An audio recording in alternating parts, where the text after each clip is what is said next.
দেখো, তোমাদের সাথে আমি একটা রান্না শেয়ার করছি ঘরোয়া পদ্ধতিতে। হ্যালো বন্ধুরা, চলে এলাম তোমাদের সাথে সোনা শর্ট চ্যানেল পরিবার থেকে। তো দেখো, প্রথমে কড়াইয়ের মধ্যে তেল দিয়ে দিয়েছি। তো কেউ প্রথমেই বলে দিচ্ছি, কেউ কোনো কিছু বাজে কমেন্ট করো না বা বাজে মন্তব্য করো না। তো পেঁয়াজটা দিয়ে দিলাম তেলের মধ্যে। তো ঘরোয়া পদ্ধতিতে হালকা মশলার মধ্যে আমি রান্না করছি, তোমাদের দেখাচ্ছি এঁচোড়ের তরকারি।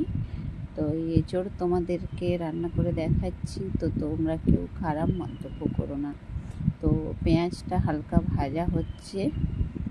তো পেঁয়াজটা ভাজা হতে হতে দেখো,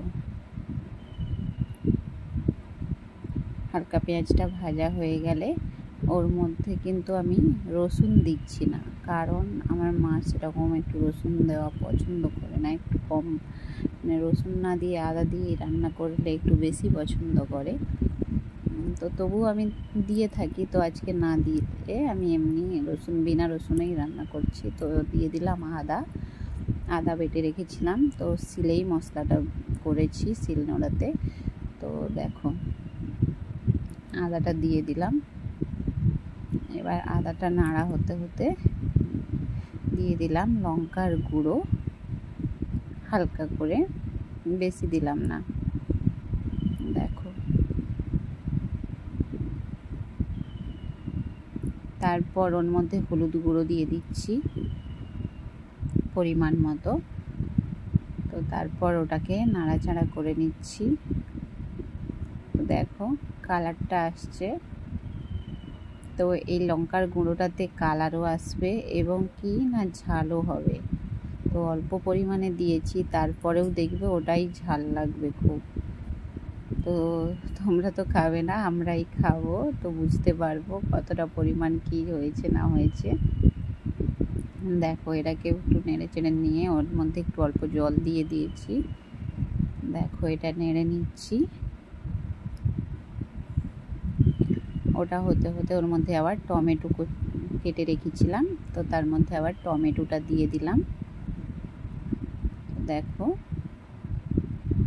টমেটো দিয়ে একটু ভালো করে নাড়াচাড়া করে নিচ্ছি। তো টমেটোটা হতে হতে দেখো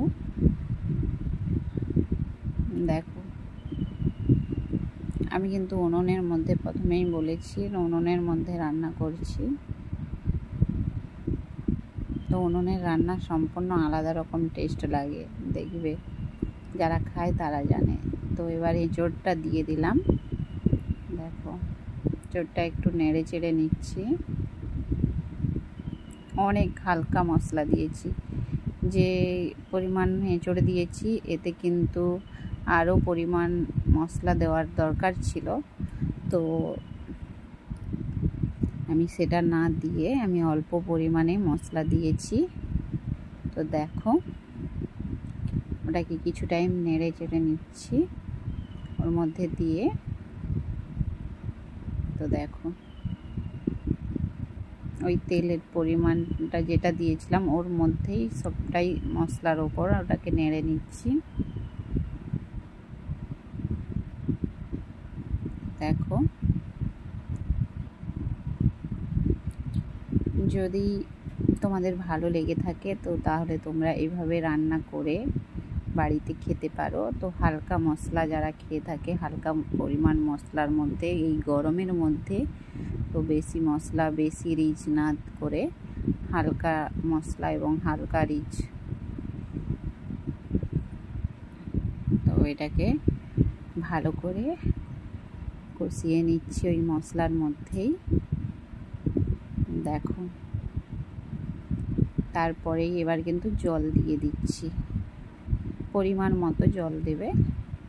তো দেখো কালারটা কেমন এসেছে। আমি কিন্তু কোনো এক্সট্রা কালারের জন্য কোনো কিছুই করিনি।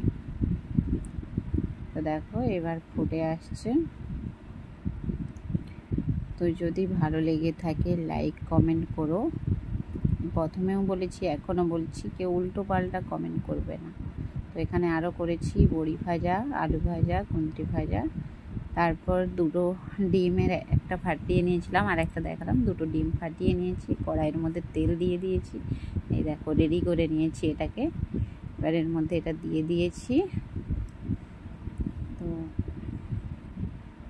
সবাই ভালো থেকো, সুস্থ থেকো, এভাবে বানিয়ে খেও। তো সবাইকে ভালোবাসা থাকলো। তো ডিমটা ভাজা হয়ে গেছে। তো চলো, ওকে, ভালোবাসা দিও, এভাবে তোমরা পাশে থেকো। বাই, টাটা, ভালো থেকো, সুস্থ থেকো। তো এবার খেতে তো হবে, তো খাওয়াটা দেখালাম না, তো তোমরাও চলে এসো। Bye, tata.